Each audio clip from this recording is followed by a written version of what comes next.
Dan memang kita sekarang ini sedang menghadapi kontestasi pilkada, baik di provinsi maupun di kota Palembang dan seluruh Indonesia. Nah khusus di kota Palembang ini ada memang yang sangat menarik, ini kan ada 3 pasang. Nah, kalau ke depan tantangannya nih, kan banyak Sumsel ini Ya. kan luas sekali. Ya. Dan tadi kita ngobrol sebelum Ya, betul. podcast, provinsi Iya, terkaya kelima. baik. Jadi provinsi terkaya, 5 provinsi terkaya. Apa yang nggak ada di Sumsel ini? Iya, benar. Jadi semua ada tambang batu bara, minyak, gas, sawit, kan? Dari dalam perut bumi maupun di luar perut bumi semua ada.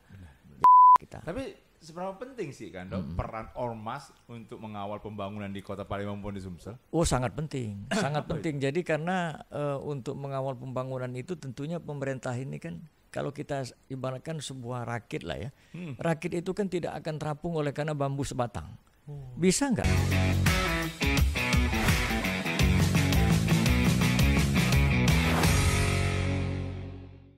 Assalamualaikum warahmatullahi wabarakatuh. Waalaikumsalam warahmatullahi wabarakatuh. Salam sejahtera untuk kita semua. Alhamdulillah wa syukurillah di Jumat penuh barokah ini saya didatangi oleh ini seperti kakak sendiri. Amin. Dan beliau ini paling asik diajak ngobrol dan alhamdulillah beliau selalu menerima undangan kami. Kita didatangi langsung oleh Ketua Forum Palembang Bangkit sekaligus pengamat sosial politik Kando kita Kak Idham Rianom Sarjana Sosial. Assalamualaikum warahmatullahi wabarakatuh. Waalaikumsalam warahmatullahi wabarakatuh. Alhamdulillah. Deket sini lah maintenance ya. Dekat sinilah. Kalau Selasa pagi dan Kamis pagi saya main tenisnya di NM ini. Tidak lebih kurang 200 meter lah dari studio podcast Itu ini. memang rutin ya? Rutin. Selasa pagi, Kamis pagi. Dengan siapa biasanya? Itu dengan mantan-mantan birokrat Sumsel seperti Pak Ridwan Effendi, mantan wali kota Lubuk Linggau, kemudian Pak Pahala Simanjuntak, dulu pernah direksi Bank Sumsel. Dan banyak lagi. Oh itu untuk mengisi waktu luang ya? Untuk mengisi waktu luang, juga untuk menyehatkan badan dan menguatkan otot-otot. Oke, jaga stamina terus Jaga ya? stamina. Pantesan ini sahabat Ngopi Sumsel bisa dikatakan, wih, tubuhnya selalu profesional. Alhamdulillah, Iya. alhamdulillah. Tapi Kando, hari ini kita tidak ngobrol soal Iya. olahraga, tapi kita ingin mengajak Kando Rianom untuk bicarakan Palembang sedang memasuki tahapan pemilu kada. Ya, baik. Saya ingin minta pendapat Kando nih. Pemimpin yang cocok, yang tepat untuk menjadi pemimpin kota Palembang dulu deh. Ya. Sosoknya seperti apa lah Ya, kalau baik. menurut Kando? Baik, bismillahirrahmanirrahim. Ya memang ini sebuah pertanyaan yang sangat menarik. Dan memang kita sekarang ini sedang menghadapi kontestasi pilkada, baik di provinsi maupun di kota Palembang dan seluruh Indonesia. Nah khusus di kota Palembang ini ada memang yang sangat menarik. Ini kan ada 3 pasang. Ya, benar. Kalau tidak salah itu Yuda Mahyudin sama Pak Basar Baharudin. Lalu satu lagi Fitriandi Agustinda dengan Ibu Nandriani. Ya, Dan satu lagi Pak Ratu Dewa dengan Prima Salam. benar. Nah ini memang ada masing-masing profesinya berbeda-beda. Seperti Pak Ratu Dewa ini kan memang birokrat karir. Lalu Bu Fitri ini mungkin juga orang yang katakanlah di Palembang ini mantan wakil wali kota. Lalu Yuda juga seorang akademisi yang memang juga sudah cukup berpengalaman. Ya. Nah namun kami dari Palembang Bangkit ingin sekali mengharapkan agar tentunya pemimpin Palembang ini ke depan itu tentunya yang pertama harus amanah. Jadi amanah artinya harus dapat betul-betul mampu mensejahterakan masyarakat kota Palembang ini secara nyata, merata dan berkeadilan. Oke. Jadi bukan hanya slogan dan bukan kata orang itu omdo, bukan omong doang, Ya, tapi betul-betul bisa bekerja nyata. Bagaimana agar supaya rakyat itu sejahtera secara nyata? Karena sejahtera ini kan sebuah ungkapan yang kalau kita tidak tegaskan dengan nyata, Ya. merata dan berkeadilan, nah ini kan nanti menjadi sumir. Nah tentunya harus kita berikan penegasan. Nah itu dulu. Oke, itu untuk sosok pemimpinnya. Apa sih yang menjadi tantangan terberat pemimpin untuk kota Palembang? Ya. Jadi kan Ya, kota Palembang kan termasuk betul, yang multikultural. betul dan multikultural. Kemudian Palembang ini jangan lupa, ini kota Palembang ini kan kota tertua di Indonesia, 1380 lebih kalau nggak salah umurnya. Jadi udah kota tertua dan mempunyai predikat macam-macam. Palembang ini juga sebagai kota air, sebagai kota wisata, sebagai kota budaya, sebagai kota kuliner, sebagai kota dagang. Nah, bagaimana pemimpin-pemimpin yang nantinya akan menjadi Palembang 1 ini dapat mengoptimalkan potensi-potensi itu sehingga betul-betul dapat menimbulkan PAD, Ya, benar. pendapatan asli daerah. Nah, kemudian juga mampu menolong masyarakat kecil, umpamanya UMKM. Bagaimana UMKM ini di pasca pandemi ini bisa bergeliat? Karena sebelumnya kan ini lesu, mati suri gitu. Nah, sekarang ini harus kita berikan akselerasi, kita berikan dorongan. Nah, tentunya yang saya masukkan tadi agar supaya betul-betul bisa adil, nyata, merata dan berkeadilan. Nah, berikanlah ruang kepada orang-orang yang kecil yang punya usaha UMKM itu untuk melakukan transaksi perdagangan. Seperti umpamanya di sebuah tempat yang katakanlah pariwisata seperti di Bukit Seguntang, sebagaimana yang sudah saya gagas tempo hari dengan podcastnya sebagaimana di sana agar supaya dibangun sebuah tower. Ya. Nah, di situ kan nanti kalau tower itu sudah dibangun, bisa dari anggaran pemerintah, bisa juga dengan pihak ketiga. Nah, nanti kan bisa kita geliatkan itu UMKM itu di situ. Termasuk pedagang-pedagang kuliner khas Palembang, pempek, kemudian model tekwan, lakso burgo, dan juga ada kerajinan khas seperti tanja, songket, mainan. Bisa juga kita gelarkan di sana. Untuk Nah, ini saya kira. Untuk tantangan Kota Palembang yang kerap dilanda masih banjir ya, banjir terus jalan rusak. Apa nih saran Kando untuk Ya, kalau banjir ini kan memang sebuah fenomena alam, tetapi juga tidak lupa dan terkait dengan kebiasaan masyarakat. Tentunya masyarakat harus dengan melalui RT RW, lurah dan camat harus tidak segan-segan selalu memberikan penyuluhan, himbauan agar supaya bagaimana hidup bersih. Dan pemerintah harus menyediakan tempat-tempat sampah. Di samping tempat sampah disediakan juga diberikan penyuluhan. Nah, penyuluhan ini tentunya bisa melibatkan tokoh agama, ulama, pemerintah, kemudian dari unsur-unsur lain yang terkait kan begitu. Nah, tantangannya saya kira bagaimana kita mengajak masyarakat agar supaya berpartisipasi untuk mencegah banjir itu.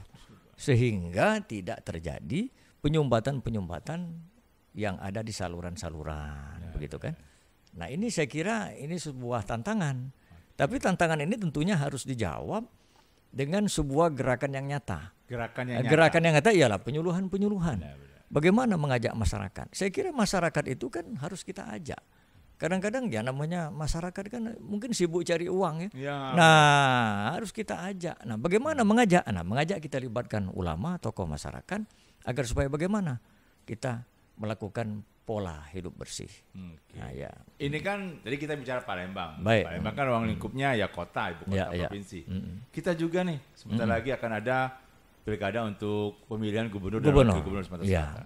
Nah, kalau untuk Sumatera Selatan nih, apa nih yang menurut Kando nih yang harus menjadi tantangan dan diselesaikan oleh gubernur dan Sumsel ke depannya? Baik, banyak sekali. Ini sebuah pertanyaan yang menarik ini. Sebenarnya sudah saya ulas beberapa waktu yang lalu.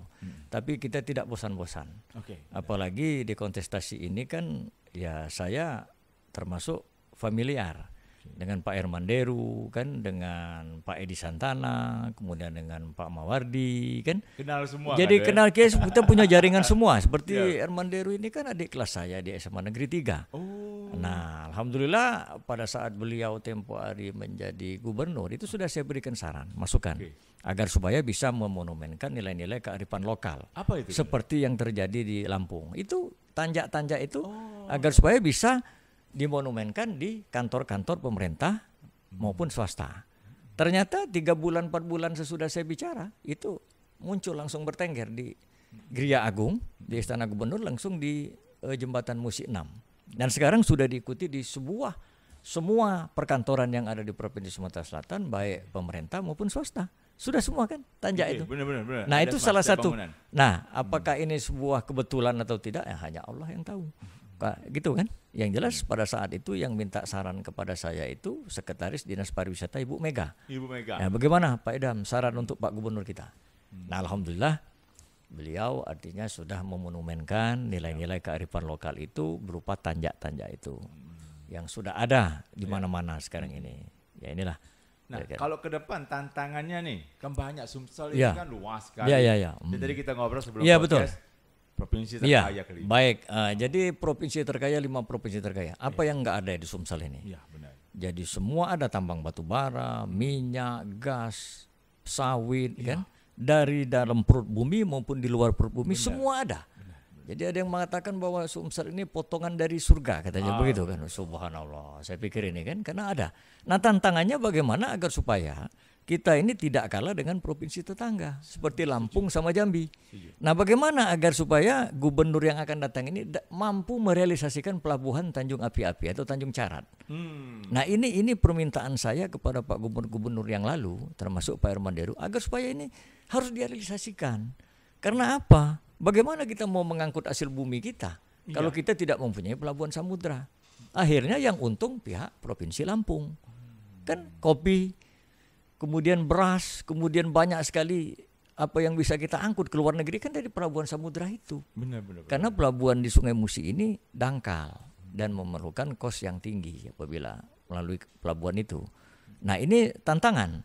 Kemudian yang kedua, bagaimana agar supaya Sumsel ini kan Palembang ini kan harus menjadi kota internasional, memang harus.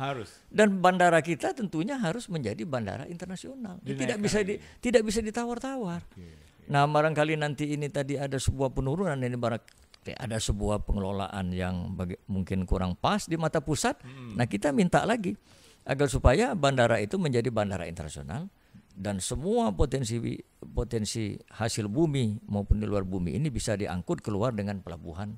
Ini merupakan tantangan gubernur yang akan datang. Anda yakin hal itu bisa terwujud? Kalau saya yakin, karena banyak putra daerah kita yang Sumatera Selatan ini yang menjadi pejabat besar dan hebat, menjadi menteri di sana. Seperti Pak Budi Karya Sumadi.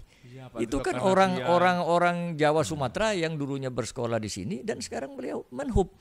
Kemudian banyak lagi pejabat-pejabat lain dan banyak juga anggota-anggota DPR pusat itu berasal dari kita.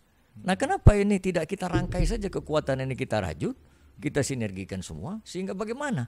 Saya yakin gubernur yang akan datang harus mampu mewujudkan pelabuhan samudra. Karena pelabuhan samudra ini dari gubernur dari zamannya Pak Ramli, Rosian Arsad, Alek Nurdin, kemudian Hermanderu ke sini ini punya peran semua. Jadi apa salahnya nanti gubernur yang terpilih ini siapapun nanti gubernur, saya harapkan bisa merealisasikan ini. Karena kita sudah menunggu waktu yang cukup lama ini Dinda Surono. Saya sebenarnya agak miris ini melihat kok kenapa kita punya potensi begitu besar, baik pejabat SDM kita maupun kita pendanaan, begitu juga dengan pihak ketiga kita bisa rangkul. Kenapa pelabuhan kita tidak bisa terwujud? Nah, ini sudah saya sampaikan kepada Pak Ishak Meki sebagai anggota DPR pusat dari Demokrat pada saat di Ganskapi beberapa waktu yang lalu. Nah, saya ingin sekali agar pelabuhan itu terwujud dan semua jalan di Sumatera Selatan ini mulus. Tidak ada lagi jalan-jalan yang nama jalan mulus. Karena apa? Karena provinsi kaya. 5 provinsi terkaya, apa yang nggak ada di sini?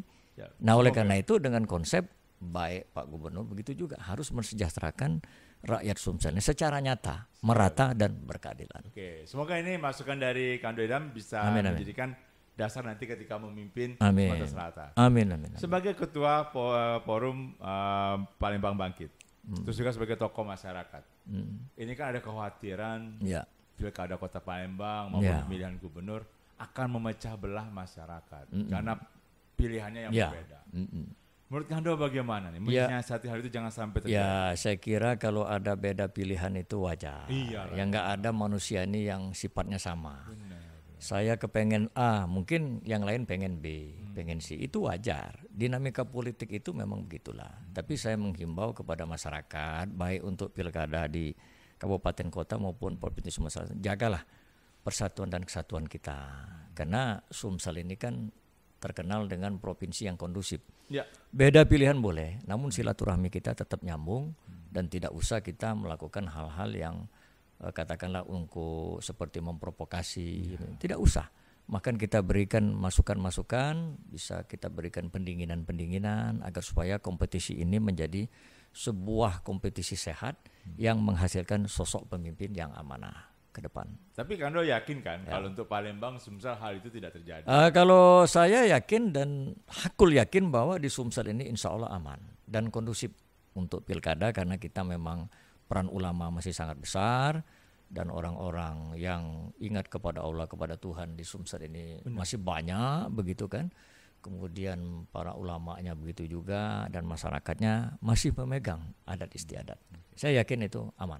Nah ini sekali lagi sebagai ketua Forum Palembang Bangkit yang mewadahi banyak orang lah. Banyak orang. Ya ada beberapa kalangan. Ya. Kalau ke depannya sebagai ketua Forum apa yang diharapkan? Sebagai ketua Forum untuk bekerja sama dengan pemerintah tentunya, kota maupun Sumsel. Ya tentunya kami mengharapkan ini tentunya harus ada sinergi dan kolaborasi antara ormas dengan pihak pemerintah. Nah saya menghimbau juga siapapun yang nanti menjadi gubernur, dibantulah ormas itu. Karena ormas itu kan tidak punya anggaran. Jadi ormas itu mbok ya dikucurkanlah melalui Kesbangpol dana operasional untuk mereka. Siap. Walaupun tidak banyak, itu dibantu sehingga terjadi sinergi dan kolaborasi. Jadi ormas nanti bisa memberikan masukan-masukan kepada pemerintah dan pemerintah juga membantu ormas ini walaupun tidak banyak nanti. Ya dibantulah. Karena anggarannya kan memang ada. Nah, jadi anggaran ini ya kita bagi-bagi begitu kan untuk ormas, untuk rakyat kecil. Dibagi-bagilah. Kita berikan kepada, makanya saya harap kepada pemimpin baik di kota, kabupaten maupun Sumsel agar supaya mensejahterakan rakyat itu bukan hanya dengan omongan, tapi dengan nyata, merata dan berkeadilan. Siapapun yang akan menjadi pemimpin Sumsel ini kita dukung, asal betul-betul mampu mensejahterakan masyarakat dan berikanlah kepada masyarakat itu lebih banyak. Begitu kan? Artinya memang bunyi Undang-Undang Dasar 45 kita. Tapi seberapa penting sih kan peran ormas untuk mengawal pembangunan di Kota Palembang maupun di Sumsel? Oh sangat penting, sangat penting. Jadi karena untuk mengawal pembangunan itu tentunya pemerintah ini kan kalau kita ibaratkan sebuah rakit lah ya. Rakit itu kan tidak akan terapung oleh karena bambu sebatang. Bisa nggak rakit itu mengapung dan begitu juga pemerintah. Apa pemerintah tanpa dibantu oleh rakyat, tanpa dibantu oleh ormas dan lain-lain bisa berjalan? Tidak. Jadi inilah merupakan kunci keberhasilan kita. Rakit tidak akan terapung dengan bambu sebatang. Oleh karena itu sinergitas dan kolaborasi pemerintah, masyarakat, ormas, alim ulama, budaya, akademisi, semua kita harus bersatu padu untuk membangun Sumsel ini. Saya yakin siapapun yang akan menjadi gubernur kalau kita mempedomani ini dan tentunya kita akan menjadi pemimpin yang amanah, saya yakin ini akan terwujud Sumsel sejahtera ini. Kalau saat ini yang di program kerja dari Forum Palembang Bangkit sendiri apa saja kan? Ya kalau Forum Palembang Bangkit ini kan organisasi sosial budaya. Kita lebih banyak mengenai sosial, mengenai budaya. Kita mengangkat harkat dan martabat budaya yang ada di Palembang Sumatera Selatan ini. Kemudian juga kita melakukan stimulasi dorongan-dorongan kepada UMKM yang ada di Kota Palembang. Nah tapi itulah yang namanya ormas tentunya punya keterbatasan. Tentunya pasti masalah dana. Nah masalah dana ini kan tentunya ya harus dibantulah oleh pemerintah. Tidak hanya Palembang Bangkit tapi semua ormas. Jadi harus kita berikan bantuan itu sehingga betul-betul masyarakat dan rakyat itu dalam hal ini ormas betul-betul merasakan. Jadi hasil daripada pembangunan yang 79 tahun kita merdeka ini kan. Ya kan. Nah itu. Tapi ketua Forum Palembang Bangkit ini jujur nih kan dong, bergerak di politik juga tidak sih? Ya kalau politik kita tidak ikut-ikut politik. Tidak politik kita tidak ikut-ikut main politik, tetapi kita mengamati politik dan mengikuti perkembangan politik. Jadi tidak mendukung satu pasangan calon tertentu? Tidak, sementara ini kita tidak mendukung salah satu paslon baik wali kota maupun gubernur. Belum. Nah tidak tahu nanti kalau umpamanya ada pihak-pihak menghubungi minta bantuan dan lain sebagainya, ya saya sebagai masyarakat, sebagai pimpinan ormas, selagi itu bisa saling menguntungkan, ya kita akan membantu tentunya kan. Selama ini saja saya ini kan selalu memberikan konsep-konsep pemikiran untuk Kota Palembang maupun Sumsel ini. Saya tidak bosan-bosan. Karena sedekah itu kan tidak melulu harus dengan uang. Sedekah pemikiran ini termasuk sedekah. Dinda menerima saya untuk membuat podcast sore itu termasuk sedekah pemikiran ini. Baik untuk berbagi ilmu baik untuk Kota Palembang maupun untuk provinsi Sumatera Selatan yang sama-sama kita cintai ini. Oke, jadi ini sahabat Ngopi Sumsel terutama dari kalangan pasangan calon. Forum Palembang Bangkit ini ormas yang sangat bisa dikatakan seksi lah ketika untuk diajak bekerja sama. Dia tidak menutup kemungkinan ketika ada pendekatan tertentu bisa juga untuk ikut mendukung. Ya sudah barang tentu kita tentunya akan kita pelajari dan selagi itu sama-sama menguntungkan, tentunya menguntungkan di sini bukan berarti menguntungkan Palembang Bangkit saja, menguntungkan masyarakat Amin ya Allah. luas kan. Ya mari kita bertolong-tolong kepada kebaikan karena itu perintah agama kita. Bertolong-tolonglah kamu dalam hal kebaikan dan berwasiatlah kamu dalam hal kebaikan. Forum Palembang Bangkit ini kalau di Palembang ini sudah berapa anggotanya kan? Sudah lebih kurang 2.000 mencapai 3.000. Karena kita ada 31 lembaga yang di bawah. Di bawah ada banom-banom. Jadi ada lembaga-lembaga tapi yang masih aktif itu antara 5 sampai 10 lembaga. Ya, biasa itu kan dinamika karena organisasi kita ini kan bukan organisasi yang berbayar. Tapi organisasi sosial, nirlaba. Jadi kadang-kadang kocek kita juga yang keluar. Nah tinggal bagaimana pinter-pinter kita kan. Memang ada dana-dana CSR itu tapi juga harus kita mintakan dengan melalui proposal itu ke instansi terkait. Oke, ini terakhir Kando tidak terasa sudah sampai 20 menit. Tapi nanti saya izin mengundang Kando lagi ke sini. Boleh. Apalagi ketika nanti ada pasangan calon yang ke sini, kita diskusi bersama. Boleh, baik. Karena nanti di depan di ruang tamu itu ada namanya diskusi dengan audiens. Nah, mahasiswa akan duduk dan ada narasumber. Nanti Kando bisa bersama dengan Dr. Tahir Rashid menjadi narasumber berhadapan langsung dengan mahasiswa. Boleh. Kita talk show. Nanti kita undang lagi. Tapi terakhir Kando, sebelum kita tutup, saya ingin minta Kando Ide Hub untuk memberikan saran, nasihat, masukan kepada pendukung pasangan calon, bagaimana menyikapi konsentrasi politik ini dengan baik, dengan damai. Silakan Kando. Ya tentunya saya harapkan kepada para pendukung kita ini yang saya katakan tadi, berbeda pendapat, berbeda yang siapa kita dukung itu biasa, namanya kontestasi. Tetapi kita harus tetap menjaga dan memelihara persatuan dan kesatuan. Keakraban, kekeluargaan kita sebagaimana yang sudah terjadi kondusif selama ini di Kota Palembang maupun Sumsel ini tentu harus kita jaga. Ya kan kita berbeda pendukung, berbeda pilihan bukan berarti kita musuh. Umpamanya Dinda Surono pilih A, saya pilih B, bukan berarti kita musuhan. Tidak begitu kan? Jadi tetap pertemanan dan silaturahmi itu tetap kita jaga walaupun kita berbeda siapa yang kita dukung. Nah tetap harus dijaga persaudaraan kita, kekeluargaan kita karena di Sumsel dan Palembang ini khususnya ini terkenal dengan kekeluargaan, gotong royong dan kondusif sekali. Oke, baik sahabat Ngopi Sumsel sangat bijak sekali. Saya juga sampai tersentuh dengan ungkapan dari Kando Ide Hub. Intinya berbeda itu indah, berbeda jangan jadi perpecahan karena yang penting adalah persatuan dan kesatuan. Dan demi semua untuk kemajuan di masyarakat Sumatera Selatan. Saya tutup. Wassalamualaikum warahmatullahi wabarakatuh. Assalamualaikum warahmatullahi wabarakatuh. Terima kasih Kak. Iya, sama-sama.